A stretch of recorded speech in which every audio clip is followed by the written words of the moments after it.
17 जनवरी 2026 हफ्ते की शाम होने की वजह से आज रश मामूल से थोड़ा ज्यादा था। शादियों का सीजन भी है और नए साल की सेल भी लगी थी। औरतें भी क्रॉकरी, ज्वेलरी और ड्रेसेस लेने आई थी। बच्चे उस रोज भी तंग कर रहे थे। कभी मामा का हाथ पकड़कर टॉय शॉप पर ले जाते और कभी बाबा से फरमाइश कर देते। हालांकि अब मार्केट बंद करने का वक्त हो गया था। कुछ शटर्स गिर चुके थे और कुछ कस्टमर से बस यही कह रहे थे कि बाजी बंद करने का वक्त है, इसीलिए सस्ता दे रहे हैं, ले जाइए। इसी गहमा गहमी में अचानक ठीक 9:45 बजे लाइट्स फ्लक्चुएशन के साथ ऑफ हो जाती हैं। अजीब सी हलचल शुरू हो गई। सब एक दूसरे से यही कह रहे थे कि फौरन बाहर निकलो। तुम सारे यहाँ से निकलने वाली करो, दरवाजा कौन सा तोड़ोगे? चंद ही लम्हों में यह हलचल खौफ में और खौफ बेबसी में बदलने लगता है। इस तरफ डरे नहीं, कुछ भी नहीं हुआ बाजी। हटना तो अभी क्या करेंगे? ऐसा लग रहा था जैसे लोग कैद हो गए हैं। हिम्मत करके दौड़ लगाते, दरवाजे तक आते, मगर मायूस हो जाते क्योंकि तकरीबन सारे ही दरवाजे लॉक हो चुके थे।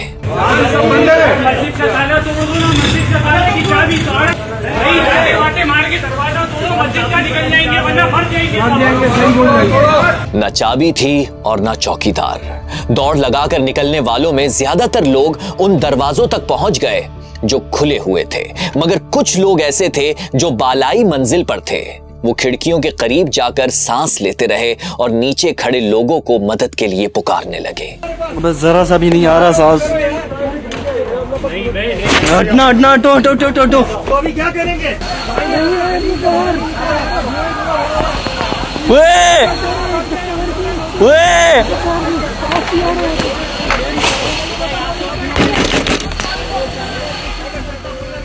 यहां फंस जाने वालों में कुछ जवान थे, कुछ बच्चे और कुछ हामला औरतें जो न्यू बॉर्न के लिए सामान खरीदने आई थीं, मगर आज तो इस बदकिस्मत इमारत में उनकी जिंदगी की आखिरी शाम थी, क्योंकि ये कुछ ही देर में राख होकर मलबे का ढेर बनने वाली थी। इस शहर पर जुल्म की दास्तान में से एक दास्तान बनने वाली थी। यहां के सिस्टम पर एक और कलंकटी का या इबरत का निशान बनने वाली थी। जी हां, कराची का गुल प्लाजा नाअहली, मिसमैनेजमेंट, करप्शन और बेहिसी की वजह से सैकड़ों इंसानों का कब्रिस्तान बनने वाली थी।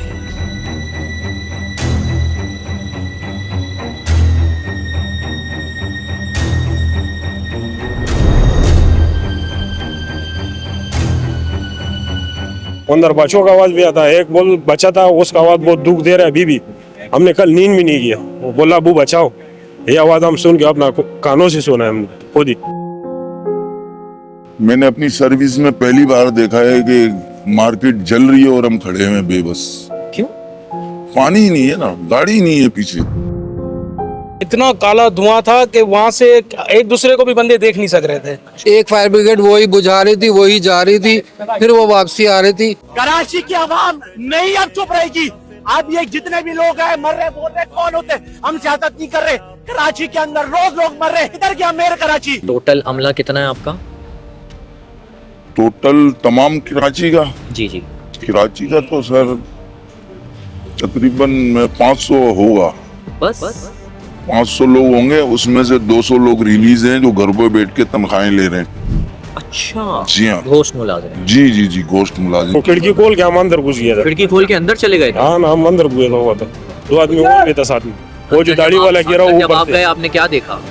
बिल्कुल धुआं था। वो एक था, वो बिल्कुल खिड़की की ऐसा मुंह रखा हुआ था। वो कंट्रोल ऑपरेटर जो बैठे हुए थे वो ऐसे नाहिल किस्म के थे कि उन्होंने गाड़ियां उन्होंने भेजी नहीं और आग जो है बढ़ गई। आपको क्या लगता है लेट होने की वजह क्या थी? लेट होने की वजह सर ये बस ऑपरेटर की नाअहली है। बड़ी मुश्किलों से मैं जब बाहर आया तो सांस बिल्कुल बंद था, सांस नहीं ले पा रहा था। उसके बाद जो है बस दीवारों के सहारे मैं यहाँ तक आया हूँ, सीढ़ियों तक। फिर जब सीढ़ियों से बाहर आया तो मुझे भी हॉस्पिटल ले गए। मौर्रिख से कह देना जब मेरे शहर की तारीख लिखे, कलम लहू में डिबोकर कराची लिखे, क्योंकि ये वो शहर है जो मुल्क चलाने के लिए पसीना बहाता है, मगर बदले में हर दौर का सिस्टम इसे लहू में नहलाता है। बात निकलेगी तो बहुत दूर तक जाएगी, मगर ये मंजर देखकर दूर जाने की हिम्मत नहीं। गुल प्लाजा तो बहुत करीब था, पलता यहां गरीब था, मंजर इसका अजीब था, दफन किसी का अजीज था। क्यों? वाई? क्या दुनिया में ऐसे होते हैं मेट्रोपॉलिटन शहर जहां बच्चे गटर में गिरकर मर जाएं, चंद मिनटों में शॉपिंग मॉल जल जाएं, डंपर किसी राइडर पर चढ़ जाएं, कभी गोली कभी भत्ता, मारे सितम के किधर जाएं? तो वापस गुल प्लाजा चलते हैं, जहां हफ्ते की रात इस इमारत में शोले उठ रहे थे और मेयर कराची छुट्टी मनाने शहर से बाहर गए थे। यार मैं शहर में नहीं था, और सच्ची बात है, मैं गलत बयानी करता नहीं हूँ जी। मैं इस्लामाबाद में था और मैं छुट्टी का दिन था, चूँकि सैटरडे, तो मैं छुट्टी के लिए वहाँ मौजूद था, अपनी फैमिली के साथ था। पता चला जो पहली अवेलेबल फ्लाइट थी, फ्लाइट लेकर आ गया। मेयर को वापस आते आते 23 घंटे लग गए थे, मगर मसला इन 23 घंटों का नहीं, गड़बड़ तो बरसों पुरानी है। इसीलिए शुरू से शुरू करते हैं, क्योंकि बरसों से खराब इस सिस्टम को ठीक करने के लिए सोच बदलना पड़ेगी, और उसके लिए आपको हमारा साथ देना होगा, हमें आगे बढ़ाकर, ज्यादा कुछ नहीं, सिर्फ सब्सक्राइब का बटन दबाकर। क्योंकि थिंक ने सोच बदलने के साथ साथ इस साल के जून तक 1 मिलियन सब्सक्राइबर मुकम्मल करने का मिशन भी बनाया है, जो आपकी मदद के बगैर पूरा नहीं हो सकता। आप भी सब्सक्राइब कर लीजिए और दोस्तों को जरूर भेज दें। कहानी कंटिन्यू करते हैं। बंदर रोड से के माड़ी मेरी चली रे घोड़ा गाड़ी, बाबू हो जाना फुटपाथ पर। सिर्फ घोड़ा गाड़ी ही नहीं, कायदे आजम के नाम पर बने इस एम.ए. जिन्नाह रोड पर ट्राम भी चला करती थी। ये मकाम ट्राम की वर्कशॉप था, मगर 1980 में यहाँ से ट्राम की वर्कशॉप खत्म करके एक प्लाजा बनाने का फैसला किया गया, जिसका नाम रखा गया गुल प्लाजा। उस वक्त इसमें बेसमेंट जो पार्किंग के लिए थी, इसके अलावा ग्राउंड और फर्स्ट फ्लोर तामीर किया गया था, मगर 1998 में तीसरी मंजिल भी बना दी गई, और सोने पर सुहागा, इसकी मंजूरी 2003 में ली गई, और मंजूरी ली गई 1021 दुकानों की, मगर 1200 बना ली गई। बेसमेंट से पार्किंग खत्म करके छत पर ले गए और बेसमेंट में भी दुकानें बना दी गई। ये सवाल तो सभी उठा रहे हैं। मेरा मुद्दा तो ये है कि भाई, क्या यहां प्री एक्शन फायर स्प्रिंकलर लगाए थे? नहीं पता क्या होते हैं? मैं दिखाता हूं। जब भी कोई बड़ी इमारतें बनाई जाती हैं, बल्कि अब तो घरों में भी फायर स्प्रिंकलर लगाए जाते हैं। ये एक अलहदा पानी की लाइन होती है जिसमें ये स्प्रिंकलर लगे होते हैं। आग लगते ही इनके सेंसर ऑन हो जाते हैं और फव्वारे की शक्ल में पानी खुल जाता है, यानी जहां भी आग लगी हो शुरुआत में ही बुझ जाती है, उसे भड़कने का मौका नहीं मिलता। इसके अलावा ये बॉल देखिए, है तो ये फुटबॉल की शक्ल की, मगर अच्छे खासे रकबे पर फैली आग बुझाने की सलाहियत रखती है। इस बॉल में केमिकल पाउडर मोनो एम्यूनियम फॉस्फेट होता है, जो फौरी आग पर काबू पाता है। अगर ये फायर बॉल दुकानों में मौजूद होती तो चिंगारी कभी खौफनाक आग में तब्दील ना होती। इसके अलावा अब इमारतों में हर फ्लोर पर आग बुझाने के लिए फायर बाउस रील भी मौजूद होती हैं। देखो, मैं जिस अपार्टमेंट में रहता हूँ वहाँ पे क्या प्लान है, इन्होंने हर फ्लोर के ऊपर ये दिया हुआ है, ये पाइप है जी, ठीक है जी, ये पाइप है, ये बंद कर दिया, यहाँ से पूरा कनेक्शन है पानी का, ये पूरी लाइन आ रही है, ये देख रहे हैं आप, हर फ्लोर के ऊपर आपको दिखेगा, वो देखो 1 2 3 4। मगर आग बुझाने वाला ये तमाम सिस्टम इस इमारत में शुरू से ही मौजूद नहीं था, और सिर्फ इसमें ही नहीं, कराची की न जाने कितनी ही इमारतों में आग बुझाने का सिस्टम लगाया ही नहीं जाता। अरे लगाया क्या, सोचा ही नहीं जाता। खैर, फायर हाइड्रेंट्स का तो सोचते होंगे, नहीं मालूम ये क्या होता है। एक तो हम बेचारे कराची वाले पानी खरीद कर पीने वाले, क्या जाने आग बुझाने के लिए मुफ्त पानी रियासत देती है। मैं बताता हूं, ये सड़क किनारे इस तरह लगे होते हैं,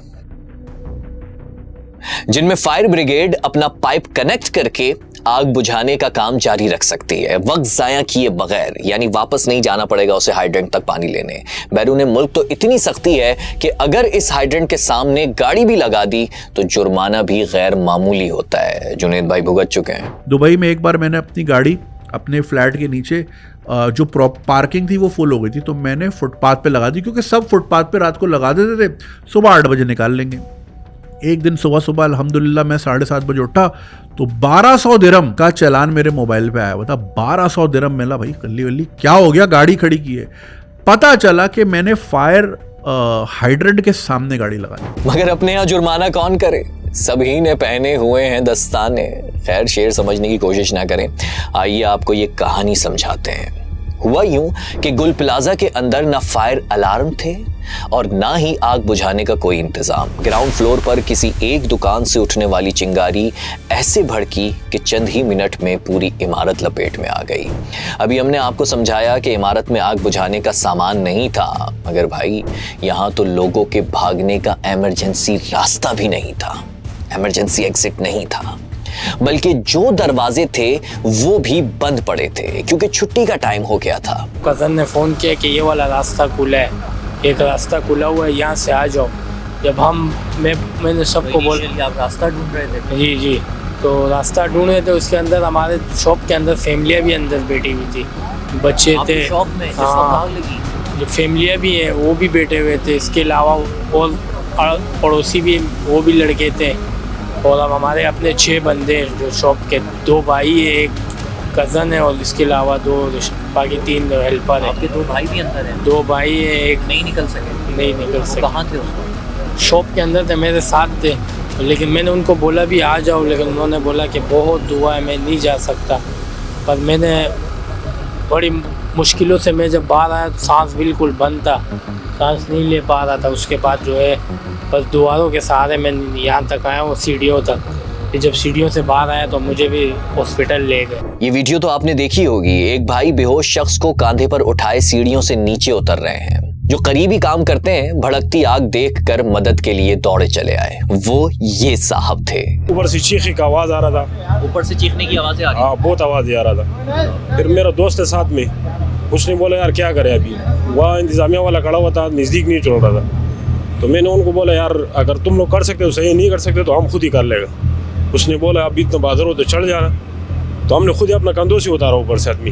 तो और एक वालों के पास सामान नहीं था ऐसे ऊपर चढ़ने का, उतरने का? नहीं, उसके साथ मैंने बोला टॉर्च दे, वो हम लोग जाएगा अंदर।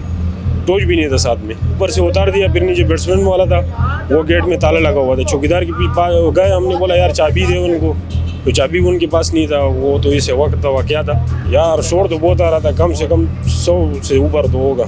शोर बहुत आ रहा था। आप बिल्कुल करीब गए थे? हाँ ऊपर गया था अंदर, बिल्कुल वो खिड़की खोल के हम अंदर घुस गया था। खिड़की खोल के अंदर चले गए? हाँ ना, हम अंदर घुसे हुआ था। 2 आदमी ऊपर में था साथ में, वो जो दाढ़ी वाला गिरा ऊपर से। जब आप गए आपने क्या देखा?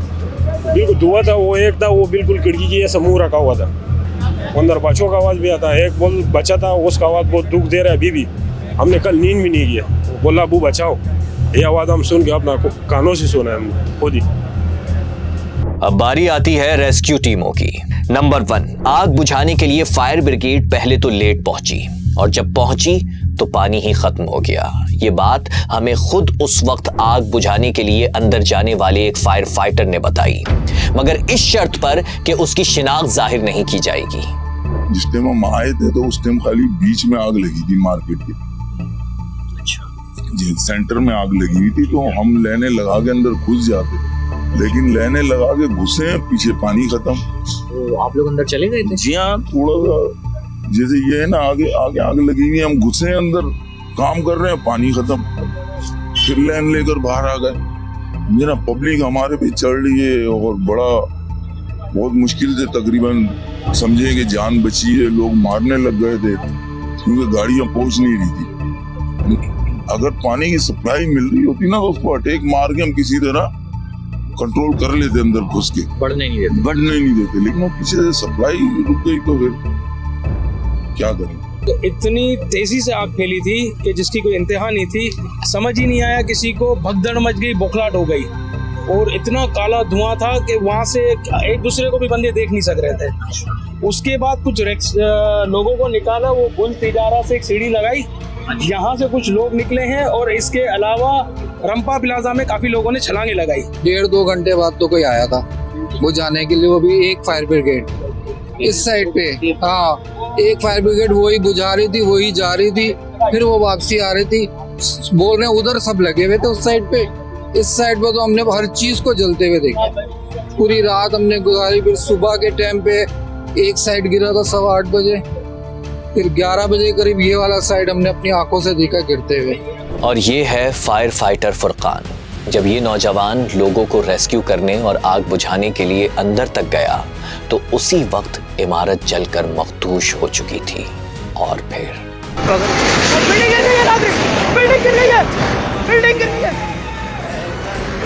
अल्लाहू अकबर, अंदर रेस्क्यू वाली कार था।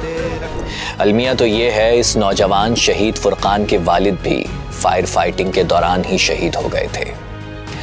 बहरहाल फायर फाइटर ने इंकशाफ किया कि उनके महकमे का हाल ये है कि उन्हें जूते तक नहीं मिलते। सेफ्टी का कोई सामान नहीं दिया जाता जनाब, न जूते दिए जाते हैं, न हेलमेट दिया जाता है, ना कोई और सेफ्टी का सामान दिया जाता है। ये आपने अभी जो हेलमेट पहना हुआ है, जूते पहने हुए हैं, ये आपको फायर ब्रिगेड उसने दिए? जनाब ये हेलमेट तो फायर ब्रिगेड का ये भी, लेकिन जूते मैं खुद खरीद के लाया हूँ। हमारी पूरी यूनिफॉर्म होती है और जैकेट होती है और जूते होते हैं, रबड़ के जूते होते हैं, लॉन्ग शूज जिसको कहते हैं, गमबूट। तो ये हमको मिला नहीं है, तकरीबन 4-5 साल हो गए। अभी तो सुनिए, जुल्म की दास्तान अभी और भी है। चीफ फायर ऑफिसर के मुताबिक हर 1 लाख की आबादी पर एक फायर स्टेशन होना जरूरी है और हद ये है कि 3 करोड़ की आबादी वाले शहर में सिर्फ 20 फायर स्टेशंस हैं और फायर ब्रिगेड के पास सिर्फ 700 मुलाजमीन हैं। मजे की बात, इनमें भी 200 से 300 घूस मुलाजिम हैं जो रिश्वत खिलाकर घर बैठे तनख्वाह लेते हैं। और ये इंकशाफ खुद एक फायर फाइटर ने किया है। स्टाफ जो है तकरीबन एक गाड़ी पे 2 अमला है, 5 का अमला होता है गाड़ी के ऊपर, 2 बंदे काम कर रहे हैं। ज्यादातर लोग जो है रिलीज किए हुए हैं और ड्यूटियों से। और दूसरी बात, जो अफसरान जो हमारे इस वक्त बने हुए हैं वो सब ना तजुर्बेकार लोग हैं। जो तजुर्बेकार लोग हैं उनको सेट किया हुआ है इन्होंने। सिस्टम चल नहीं रहा ना फायर ब्रिगेड का जैसे चलता था पहले, कि फायर फाइटिंग होती थी, हमारे फायर फाइटर जान पे खेल के अपनी अंदर बड़ी बड़ी आगों को बुझा देते थे। तजुर्बेकार लोग होते थे। तकरीबन 2009 से जो है ना भर्ती नहीं है, तकरीबन 15 साल हो गए, 16-17 साल। जो पुराना अमला है वो सब रिटायर होता जा रहा है, इंतकाल होता जा रहा है, समझे ना। एक गाड़ी पे तकरीबन 5 फायर फाइटर होते हैं, एक हवलदार होता है, एक ड्राइवर होता है, तकरीबन 7 का अमला होता है। लेकिन इस वक्त हमारे पास 2 फायरमैन है, एक हवलदार होता है और एक ड्राइवर होता है। 4 आदमी गाड़ी पर जाते हैं। सही, 4 आदमी जाते हैं 7 के बजाय। जी। और टोटल अमला कितना है आपका? टोटल तमाम कराची का? जी। कराची का तो सर तकरीबन 500 होगा। बस 500 लोग होंगे, उसमें से 200 लोग रिलीज हैं जो घर पर बैठ के तनख्वाहें ले रहे हैं। अच्छा, जी हाँ, गोश्त मुलाजिम। जी गोश्त मुलाजिम। दुनिया के बड़े मेट्रोपॉलिटन शहरों को देखें तो न्यूयॉर्क में सिर्फ 90 लाख की आबादी पर 254 फायर स्टेशंस हैं और तकरीबन 11,000 मुलाजमीन। लंदन में 80 लाख की आबादी पर 102 फायर स्टेशंस हैं और 6,000 मुलाजमीन।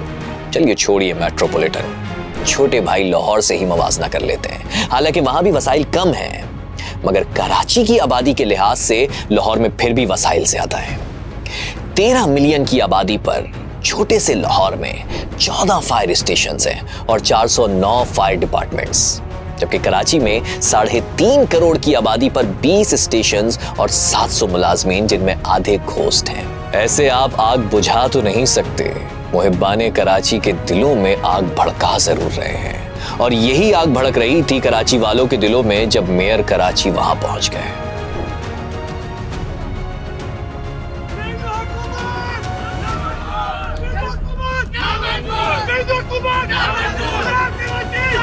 मगर काबिल दीद बात यह थी कि मेयर साहब आए तो उम्मीद की किरण तो नहीं, मगर केएमसी की लाइट्स जरूर नजर आई। हम कल से यहाँ मौजूद हैं, मैं खुद मौजूद हूँ। लाइट तो अभी ऑन हुई है। लाइट अभी ऑन हुई है तो क्यों, मतलब 24 घंटे बाद आपको कैसे ख्याल आया?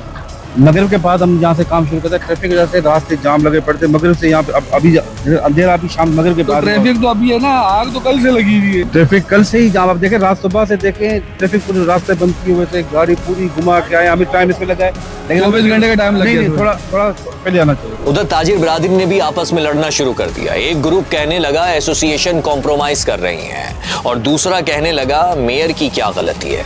कंप्रोमाइज दो, आप कंप्रोमाइज कर रहे हो। इन सब से हटकर मैंने फेसबुक पर senior crime reporter Faheem Siddiqui की एक पोस्ट देखी जिसमें उन्होंने एक रिसर्च शेयर करते हुए ताज्जुब का इजहार किया कि गुल प्लाजा में आग लगने से पहले आरजे मॉल भी जल चुका है।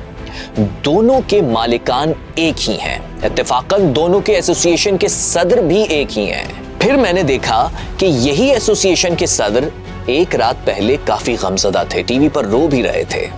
माल की तो जो है इनका बाप भी देगा, जानों की कौन करेगा। मगर फिर अगले ही दिन यही साहब मेयर कराची के साथ खड़े गुफ्तगू करते हुए कह रहे थे कि बहुत ही बेहतरीन इकदाम था, सीएम साहब ने बहुत बड़ा दिल रख के मामला किया। इसी दौरान नई पार्टी बनाने वाले इकरारुल हसन भी यहाँ शोर शराबा करते नजर आए। पहले तो मुझे लगा था कि शायद मैंने गलती से सरेआम का क्लिप देख लिया है, मगर फिर अंदाजा हुआ कि इकरार भाई पीपी के किसी रहनुमा से उलझे हुए हैं। इस मुसीबत की घड़ी में आप इसका रुख दूसरी तरफ ना बढ़े। सवाल क्यों करें? आगे कैमरे के सामने बात करना शुरू कर दिया।